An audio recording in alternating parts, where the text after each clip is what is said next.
Okay, hi there. This is Phil Simborg with another video podcast interview. And I've got with me today actually a re-interview with Bob Wachtel. Say hello, Bob. Hello, everybody. All right, well, what you see on your screen is Backgammon Galore, which is a great resource for a lot of articles. And if you go to that page, you'll see there's a section called the Phil Simborg interviews. You'll see over the years, I've interviewed a lot of the very, very top people and interesting people in the game, top players, promoters, and so on. And back in 2010, I interviewed Bob. And since 2010, I've had the pleasure of seeing Bob a lot at tournaments, and also I go to LA quite a bit. And I continue to be tremendously impressed, not just by his skill. He is a grandmaster, I think level 2 on the BMAB. He's been in the top 10 on the Giants list many years. He's got a current PR of 3.25 on BMAB, and as I pointed out in my article, in 2004 he made the finals of Monte Carlo, the World Championships, and though he lost, he played at a ridiculous 2.6 PR. Bob is also the author in 1992 of a book that has become the Bible for bearing off, called In the Game to the End, which after the bots came out afterwards proved to be very, very good. And he did a follow-up book more recently. We'll talk about that. But I'll tell you why. The main reason I got Bob here today, it fascinates me, is we both share questions about a topic that I think is very interesting. Bob is a professional backgammon player. He's a professional gambler. He believes highly in gambling. But what I find crazy is that he got a PhD in the philosophy of science. And instead of being a scientist or a professor, he got into gambling. How the hell did that happen, Bob? Well, I started off life as a chess player. That was my passion when I was a kid. And I was pretty promising. I would have never been one of the real top players, but I was a second junior in the United States a couple of times. Then my parents said, hold it, you got to go to college and, forget all that. So I really didn't know quite what to do with myself. I got my dad was a chemist, and I studied chemistry as an undergraduate, but then in my last year, I finally got the chance to take an elective course. I took this course in philosophy, and I couldn't believe how much easier it was than all the horrible calculation I'd been doing and asphyxiating myself in the laboratory. I was a nightmare in the laboratory. So anyway, I took to philosophy. For me, it was really easy. It just was a matter of asking a lot of questions until the person you were talking to get tired of you asking questions and finally submitted. That sounds like marriage. I was suited to one half of the marriage equation, I would say. So anyway, that gave me a chance to sort of recuse myself from the world for quite a while. But by the time I finally, it got to the point in my graduate education where you're supposed to write a thesis. I didn't quite know what to do, but there was this professor in the philosophy department at Toronto, where I went to graduate school, who was a super hotshot. He was a guy who everyone admired, and he dazzled everyone because he was extremely good at logic. But he had some opinions about the philosophy of science that I thought were awful because I was trained as a scientist. Basically, he said that the things that science says exist are just sort of convenient fictions, including atoms and quarks and all those sorts of things. They didn't really exist. They're just sort of things that we sort of believe in, like the Greeks believed in gods. If the Greeks wanted to explain why there was thunder, they said there was this big guy in the sky and he was pounding an anvil, and that was what you heard. So we invented atoms, and so that we could use it as a tool to explain what we didn't understand, instead of really being atoms. But they weren't really a key to anything, and they didn't really mean that anything was really there. It was just sort of like who knows what's really there. Mm-hmm. Anyway, I objected to this, like I thought this was awful, and I asked him if I could write my PhD thesis criticizing him, and he was extremely tolerant of little punks like me, and he said, "Yeah, go ahead." So I did it. I wrote it, and I believe, and I believed, and I still believe that I pretty much refuted him. But when I finally got done, he absolutely didn't care. He just said, "Oh, that's fine. Now, go apply to this school or whatever." And I was crushed. I mean, the reason I'd done all this is because there was something I really thought I was right about. And I really wanted the recognition from him. If I got it from some other, like the other people who reviewed my thesis, but not from him. Uh-huh. And I'd gone to some conferences with him too. And it was I got the feeling that academic world was very political. So anyway, I started going to the chess club in Toronto. At that time, it was very hard to get a job. And I applied, but it looked like I wasn't going to get a job. And backgammon had just become popular. This was 1977 or something like that. And I picked up backgammon at the chess club. And all of a sudden, I found something where when I was right, I immediately got rewarded. There was no politics. It was complete meritocracy. And it was direct and immediate. And that was just like a big thrill. It seemed like exactly the opposite of the life I would have led as an academic, which would involve a lot of politics. Yeah, a lot of political maneuvering. And nobody would really care what you said. They'd all be just like wondering whether, if I agree with Wachtel, can I get into that conference? Or Wachtel knows this guy. Now, if he knows this guy, then maybe that'll be useful to me. So that was, and then I didn't look back after that. And I started making money, and I had a great time. Those are great reasons to fall in love with backgammon. But, it's so funny that what you say, there's so many people who go to backgammon, they say, "Oh, I hate this game because you don't get rewarded because the darn dice throw double sixes every time I get into this position. My opponent rolls double sixes, and so often you aren't rewarded when you make the right play." And you were able to overcome that pretty quickly. Well, I would say that's a little short-sighted. I mean, if you play somebody who's clearly worse than you, they really don't have much of a chance after a while.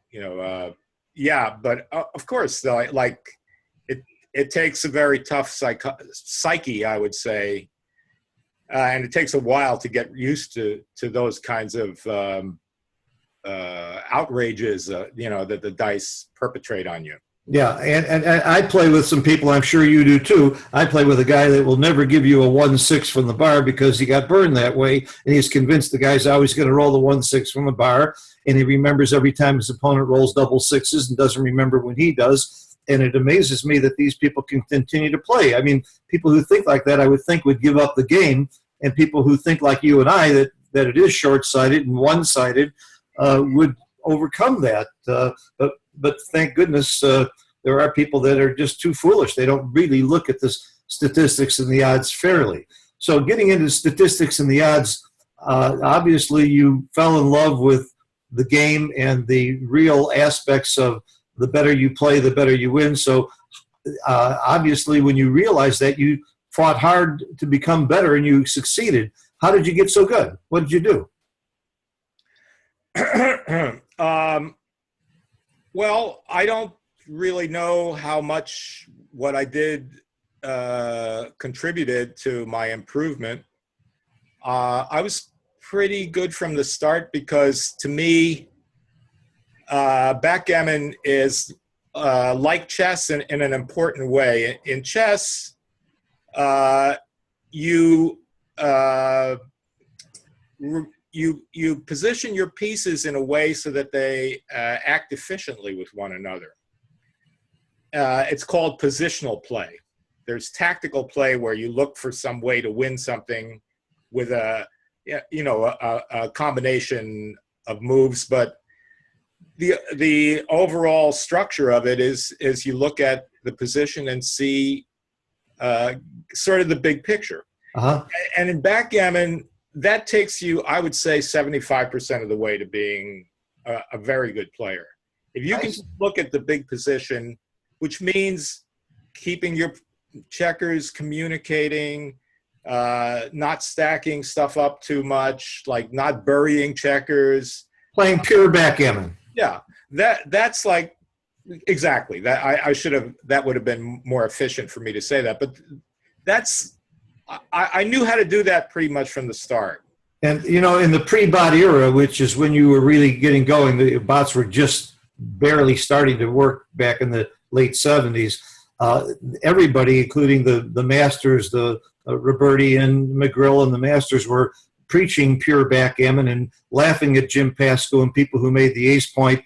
And now today with the bots, we're finding that there are times where it's right to play pure and many times where it's right to blitz and make the ace point or the deuce point and go for the unpure play. So yeah, but Jim Pasco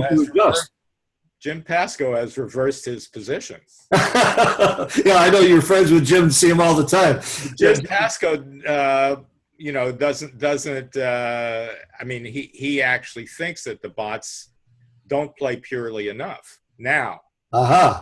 And you're familiar with what he says. He basically feels that even in the beginning of the game, the bots are overestimating the impure plays because they don't play back games well enough, so that they're scared sort of to go into to get their checkers hit in the beginning of the game. So that's why they make a lot of these very impure plays. I see. However, Jim has a really open mind, and even back in the day, he's a contrarian too, and he found a lot of positions where it is right not to play pure, and he was able to just clean up in that day because everyone was so biased toward pure. And he could probably clean up against most people today in back game positions, certainly. And you and I have both played in plenty of back games, and he's a master at it. And of course, anyone who plays at your level is a master also. Let's go on to another topic that interests me, that I know interests you as well. I know you're thinking about writing a book on the subject of gambling, and since you approach things from a philosophical aspect, this is something that's close to my heart, because one of the things that I love is I love teaching kids backgammon. I enjoy doing it. I think backgammon is great for them to learn math and risk reward and all the benefits of backgammon, but I've been criticized that I'm teaching them a game that has a lot of gambling involved, and that's bad for them to learn something like that. What are your thoughts on that, and how does that tie into your plans for writing? Well, I have many, many thoughts on that, and it's actually, my book is pretty much written. But I think those people are very wrong. I think that there's a lot of fear and prejudice and bias that's involved in people's attitudes toward gambling, and I believe it comes from there's a legitimate fear, which goes back to Puritanism, I say in my book, which is that the idea of gambling is contrary to the Protestant ethic. The Protestant ethic is what America is based upon, which is you work hard and you get rewarded. And it seems that gambling is contrary to that, because gambling sort of, according to its critics, and the critics have been around for hundreds of years, it teaches a different model. The model of gambling, these people say, is that it teaches you to try to get something for nothing. And it teaches you not to work, to be a slacker and hope that you get lucky. So I know from being a gambler and being around gamblers that that's not true. I know that the people who work at gambling win.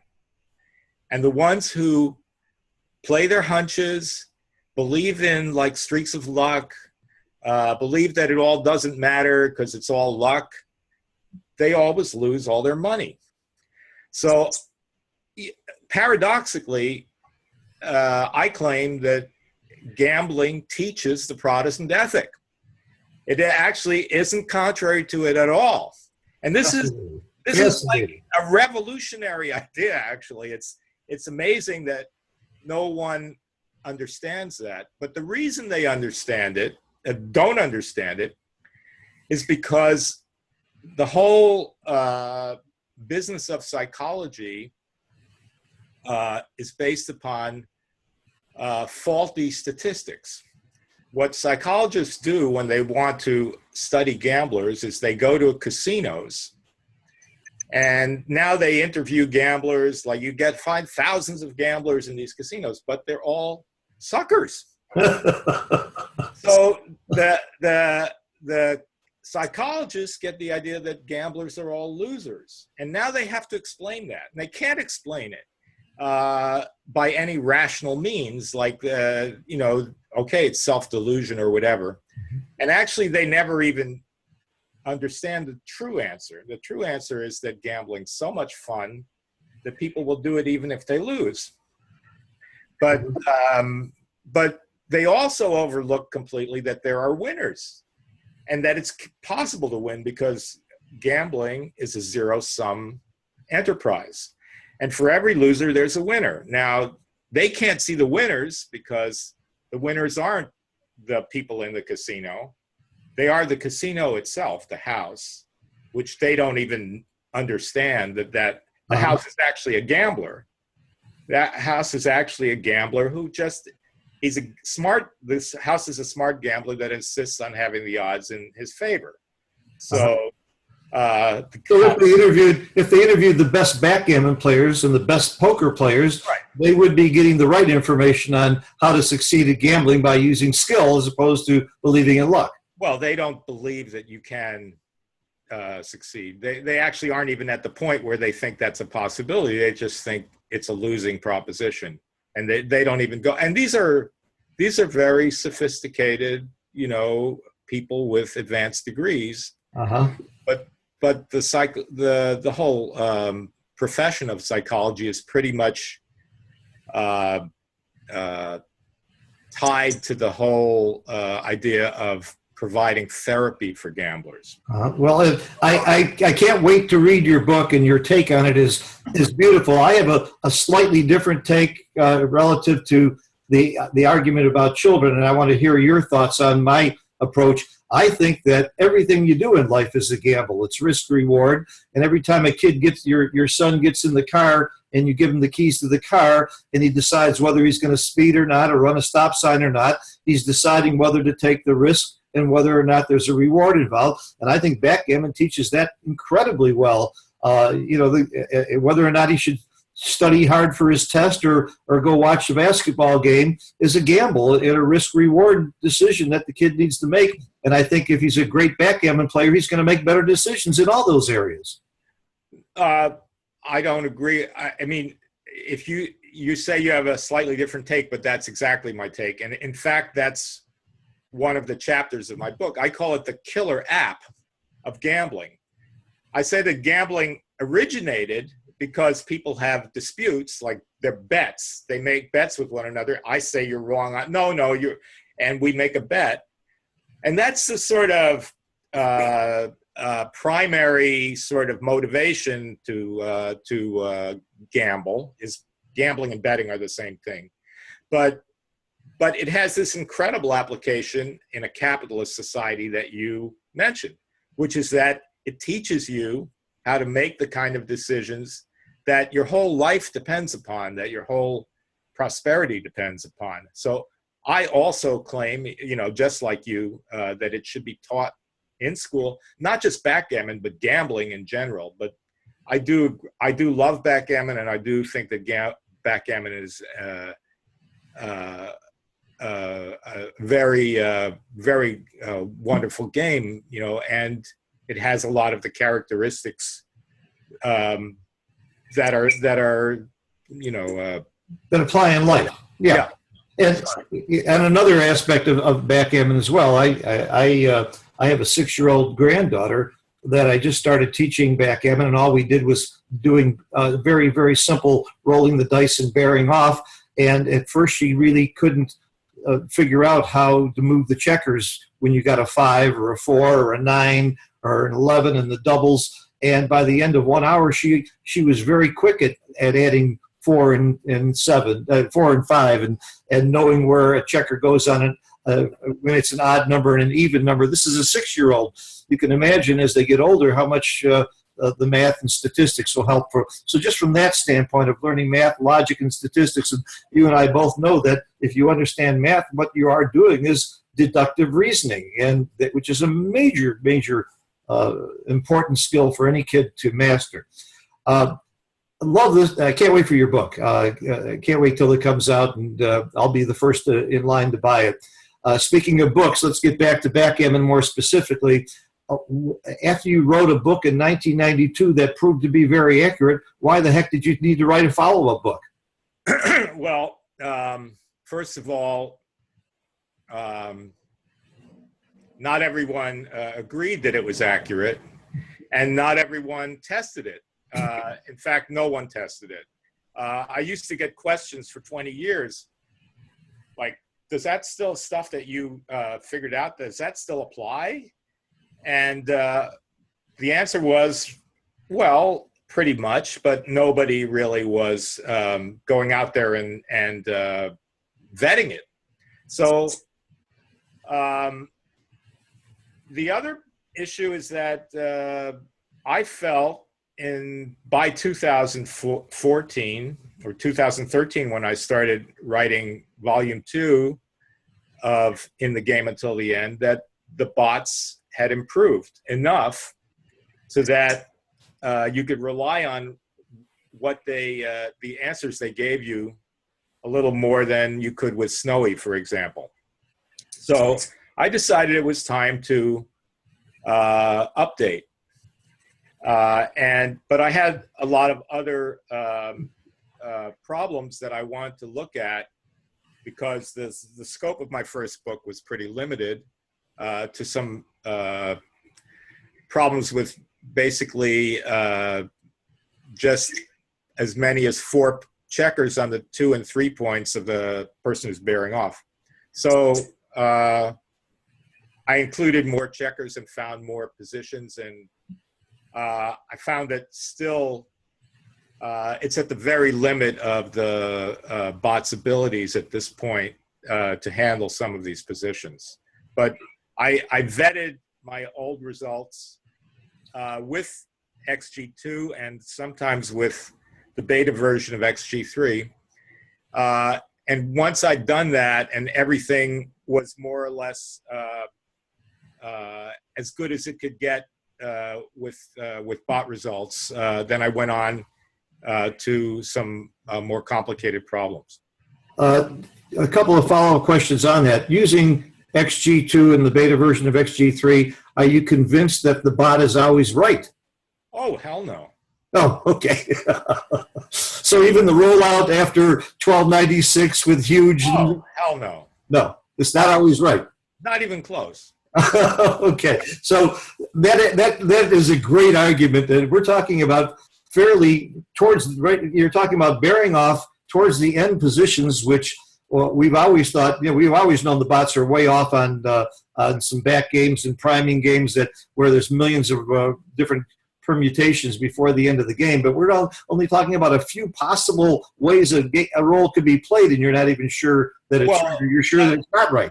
No, I wasn't really clear. In the positions I look at, where one player is sitting on his opponent's ace point, the other guy's bearing off. I believe that the bots are pretty much right about what you should do in those positions. But there are positions that result after a checker is hit, where one player has 12 or 13 checkers off, and the other one has to contain those checkers and pick up more checkers. And those are extremely challenging for humans and for bots. Does your second book deal with those kinds of plays? It certainly does, yeah. Okay. But I had to use XG3 to even get results that I thought might be close to accurate. And XG2 is just hopeless at a lot. So what you're saying is you believe in the bot or an XG for the bear-off plays pretty much, but for containment plays, it's got a long way to go still. Well, the containment plays are part of the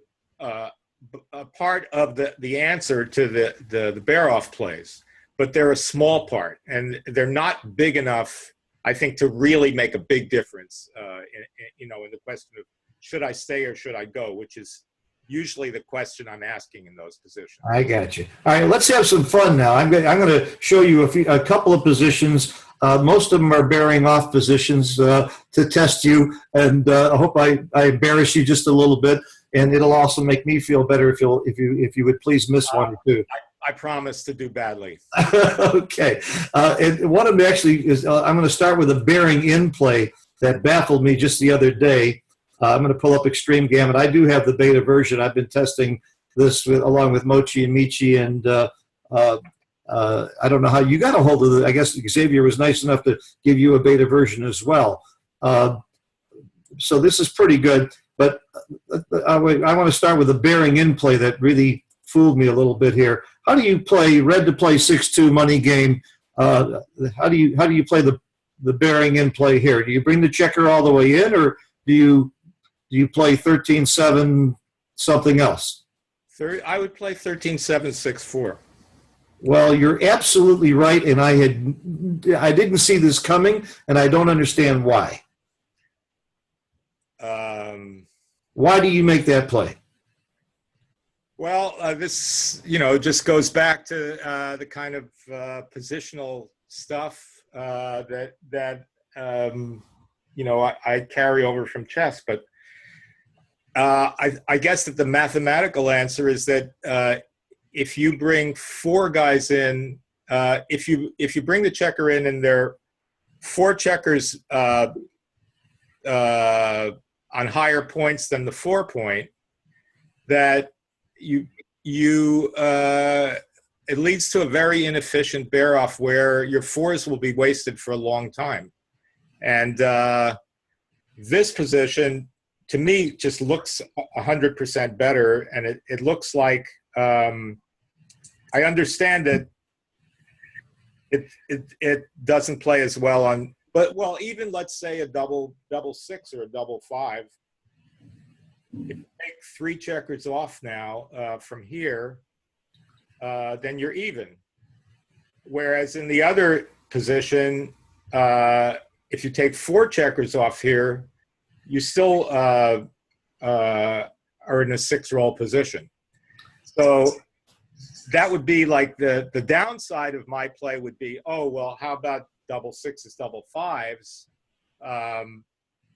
Like you're not getting enough value for them, but actually you are in this position. You get the same value. And that's everything you pointed out is what I missed. I just thought I'm going to waste with 6s, but wasting with 6s is not as bad as wasting with 4s. Well, that's a great point. The 4 point is a point that's sort of like if consider it a wound in the body of your checkers, it's one that you can't heal. Yeah, Walter Trice proved that years ago in a lot of his articles about the importance of stacking the 4-point. Right. Very good. I'm impressed. You got it, and you got a great explanation for it too. Okay, now let's do a bear-off play that got me. I got to get it in right. What's going on here?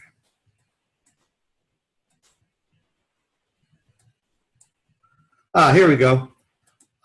This is the other side, which I'm sure if you study bear-offs, you have to study both sides. How should blue play a 6-1 here? Again, money game. Well, this is pretty similar, I think, to some of the. If I get it right, I'm going to say that it's because it's similar to some of the things that I've that occur in volume 2 of my book. And if I get it wrong, you're going to have to explain to me why.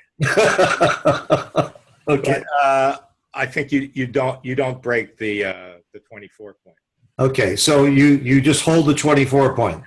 Well, the answer here is you do split with the 24 to 23 and increase your chances of getting. The answer is obviously that you get more shots this way. But what I find interesting before we get into the answer, if you had a checker here, whoops, I got something. Oh, I know what I did wrong. I had it on final. I got to take it off final. Let's go back to the position again.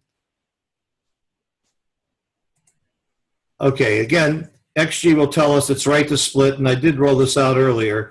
But if you put another red checker here, it would be wrong to split because I guess you could find it also that if you split now, you don't get as many double shots and you get pointed on and picked and passed more. So this is a no split position,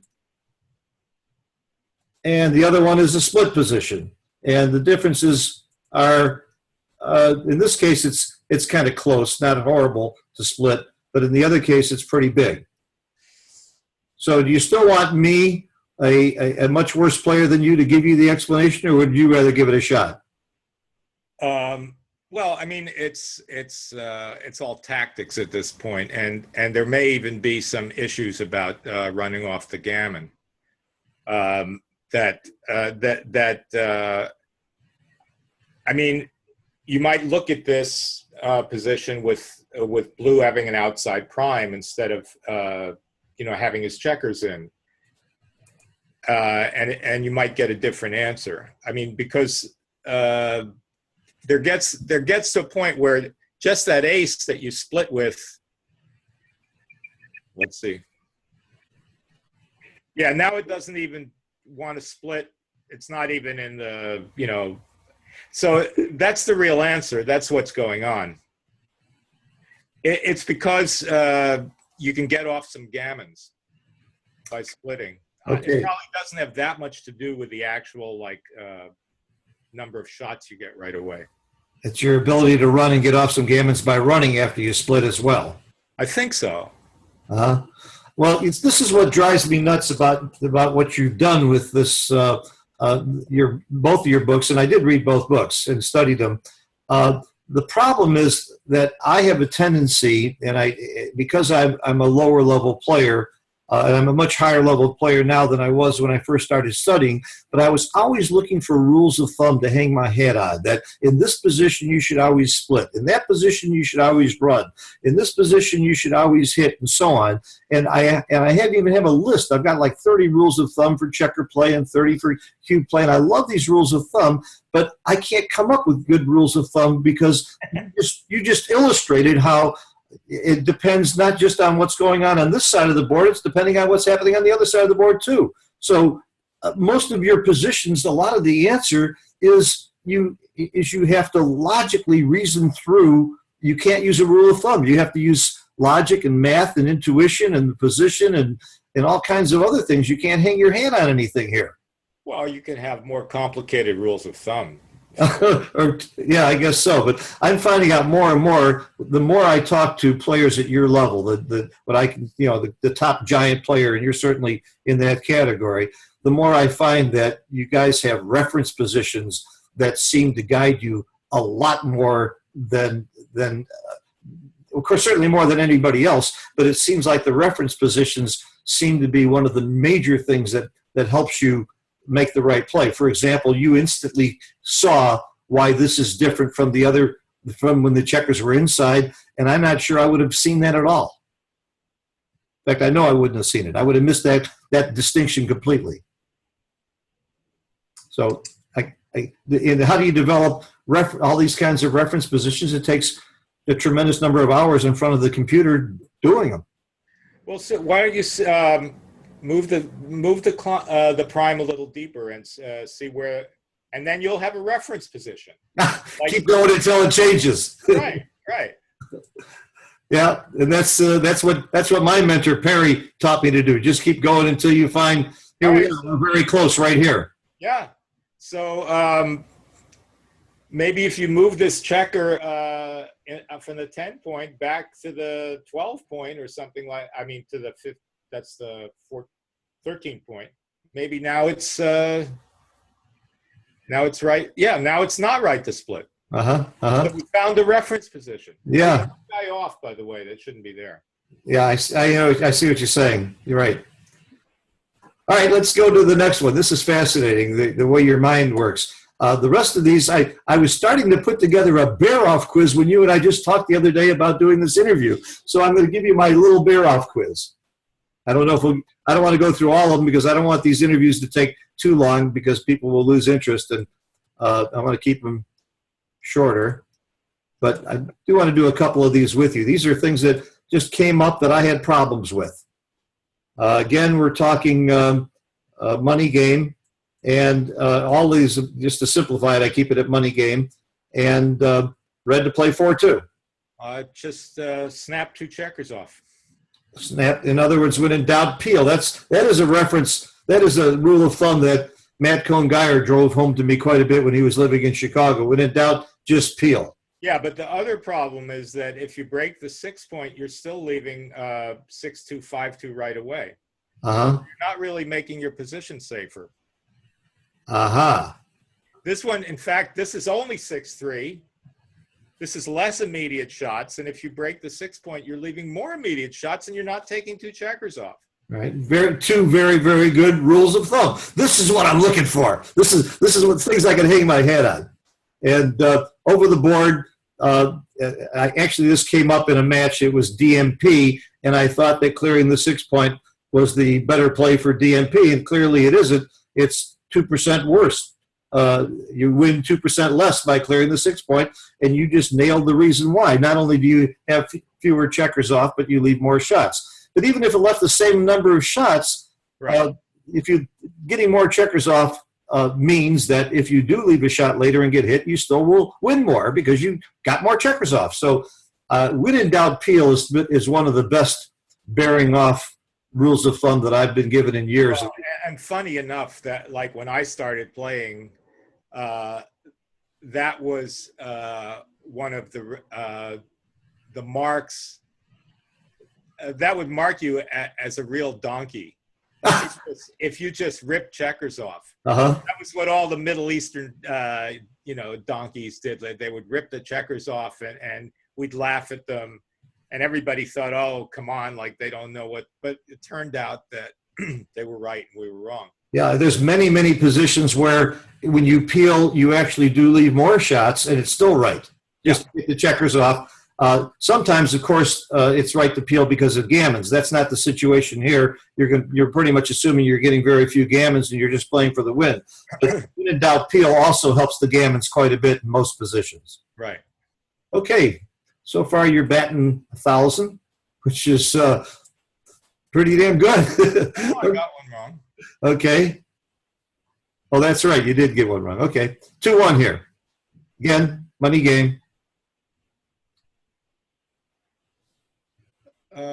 Same thing. Take 2 checkers off. No pick and pass. Nope. There you're right again. And the pick and pass is clearly wrong. And the logic of the pick and pass was maybe he'll come in with a 6 and I'll never have to worry about leaving a shot. Well, yeah, the pick and pass is, you tend to exaggerate the differences between these plays. They're not so big, and 0-1-9 is not a very big difference. But the reason is that what you say is right, that he might come in with a 6, but Blue's running out of time anyway. So a lot of times with a 6, he's gonna, he doesn't have to run yet, but it's only one 6 that he can hang back with. Uh-huh. So again, like if you change this position a little bit and I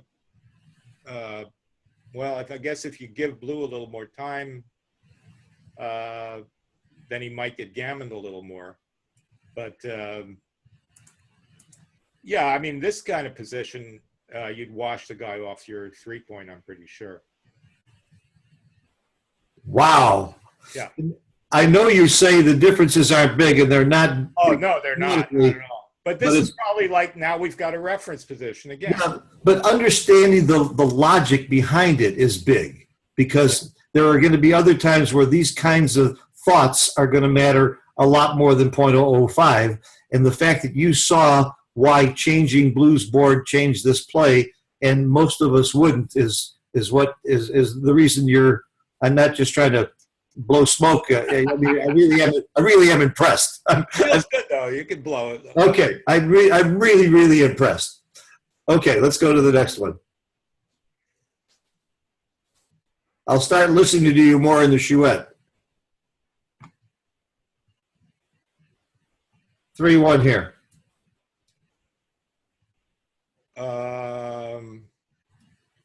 Pick and pass, I think.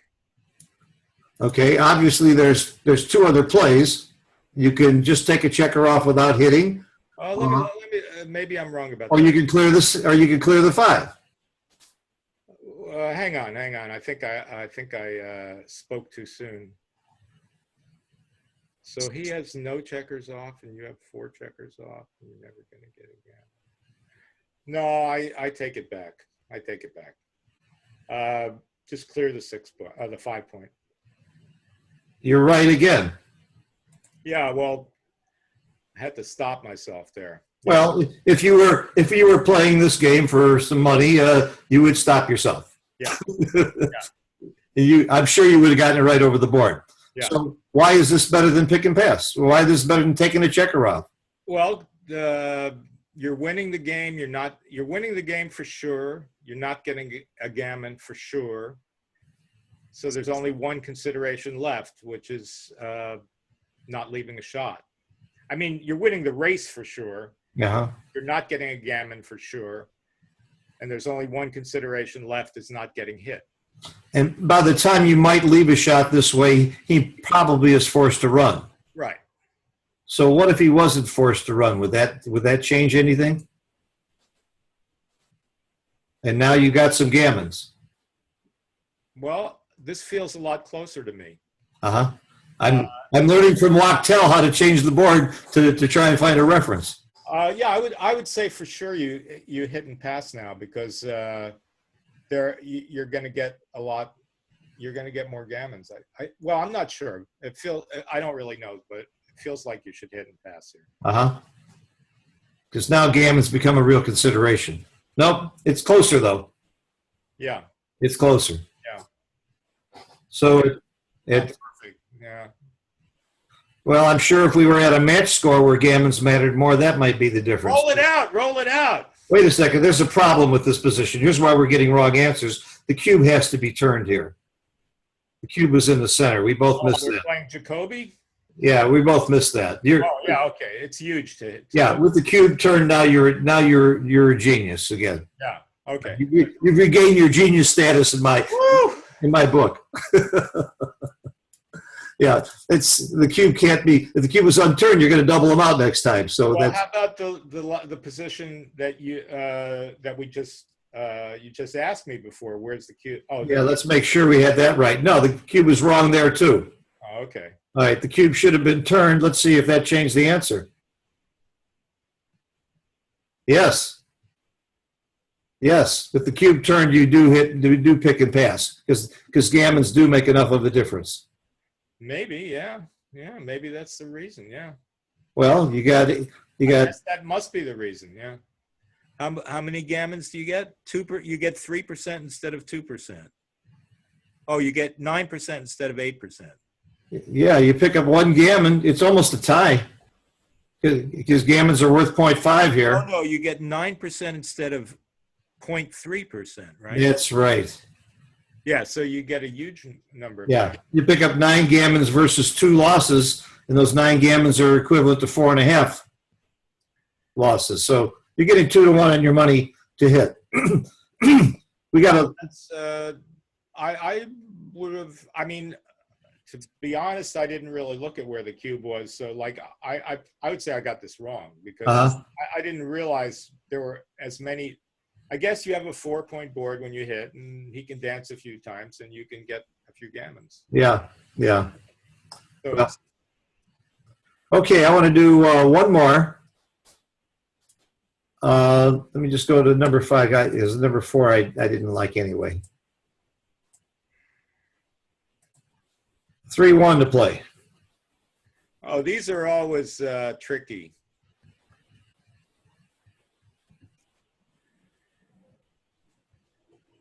I think I need a Phil Simborg rule of thumb for this. I'll give it to you, but it's Jake Jacobs who gave me the rule of thumb. Okay. Jake basically told me that unless you really have a strong need for gammons, if your major concern is just winning the game, you clear from the 6-point if you have a spare on the 3-point or higher. And if you don't, then you don't clear from the 6-point. The logic being, and by the way, that's right, and it does apply here. The logic is if you have a spare on the 3-point, even if he dances on your next roll, 27 numbers with a 1, 2, or 3 and some doubles, you don't leave a shot the next time. So you're better off clearing for the top. And even if he comes in with, of course, he could come in with a 6 sometime, and you never have to worry about leaving blots. Now, that's not true if you have real major concerns or getting gammons or close and so on. But we're always dealing with the 4-1, 3-1, 5-1 plays. And you can see even with the 4-1 and the 5-1, because you have the spare on the 3, you can clear from the top with the 4-1 and the 3-1, but not with the 5-1. But I bet that, well, I'm not actually looking at the numbers there, but I bet that at DMP, that's not the right play. At DMP, you're right. The clearing the 6-point is 0.2% better. It's still better? No, it's right to clear the 6-point at DMP. But this is just plus. We'd have to roll it out to get really accurate. I'll do at least plus anyway. But anyway, what part of Jake, when Jake told me this rule, and I'm sure he's going to hit me over the head if I misquote him, because I'm going to see him in Japan next. I'm leaving tomorrow for Tokyo, and I always have fun with Jake there. I assume he's coming. I hope so, because he buys me dinner sometimes. Yeah, the best restaurants too. But Jake pretty much said that his rules of thumb on these kinds of things, if you're wrong, at least it's not wrong by much, and it's usually right. That's a rule of thumb that I can live with, because the concept of not being wrong by much is very, very good for the average or above average player like me. It's not good enough for Bob Wachtel or a Mochi or Jake Jacobs, who wants to get it right and doesn't ever want to make a 2% mistake. But I'm not that unhappy if I have a rule of thumb that's, when it really, really goes bad, it's only giving me a 2% error. And so I use that rule of thumb. Let's go back to the 3-1 play or the 4-1 play. If you didn't have a spare on the 3-point, now you're not going to clear the 6-point because there's just too many rolls that leave shots next time when he dances. So now you're going to clear, I believe, the 4-point here. What do you think, the 4-point or the 5? Yeah, the 4-point. Yeah, I would clear the 4-point here. We both agree, and we're both right by a lot. But I'm curious, like with the spare on the 3-point, and you have a 4-1. Did we already look at this? Yes. Then you clear the 6-point. Huh. There it is. But the 5-1, you don't. Yeah, it's interesting, and I actually wish I had studied these a little more. Like I'm not too good at them. Well, I'll tell you, I don't have to tell you how often this comes up. It's a tremendous amount. Yeah. It comes up a lot. The rolling a one in this position is your nightmare. Anything but a one, and you're clearing from the top without any concerns at all. So it really does pay to study these. And I simply use Jake's rule of thumb religiously, and once in a while it's wrong. And I do have Steve Sachs, your good buddy, just sent me a whole bunch of bear out positions where there are several situations, depending on the score, the value of gammons, where this is going to be very wrong if you need to win more gammons, where some of these plays are very wrong. The play that clears the 6 point usually wins more gammons. Well, not if the other play is taking checkers off or giving you a cleaner bear off. But no, the play that clears the 6 point allows him to come in with a higher number, and that doesn't always win more gammons. So that's the problem. Yeah, but it holds your board longer. Yeah, I see what you're saying. In this position, it does. Yeah, I consider it the play. When gammons are important, that's you clear the 6 point. I'm learning. Yeah, nice to hear you say you're learning. So you're going to be in Cyprus. I'm going to see you there. And you said you're going to Bristol first. I wish I could make that tournament as well. And then I'll see you in Vegas and in LA. And I get to LA often, and then I look forward to playing with you again. And I love playing in the Chouette in LA, even though I've got you and Joe Russell and Steve Sachs to fight with and take my money. But it's well worth it. It's a lot cheaper than buying lessons sometimes to play with you guys. So it's been a pleasure. I love your philosophy. I can't wait for your book to come out. Is it going to be out soon? Well, that's the $1 million question.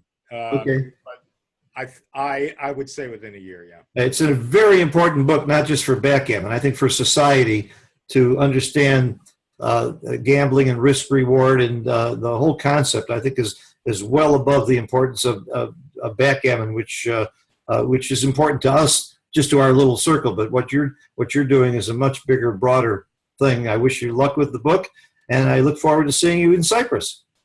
Thanks, Phil. Thanks for the interview. Bye-bye.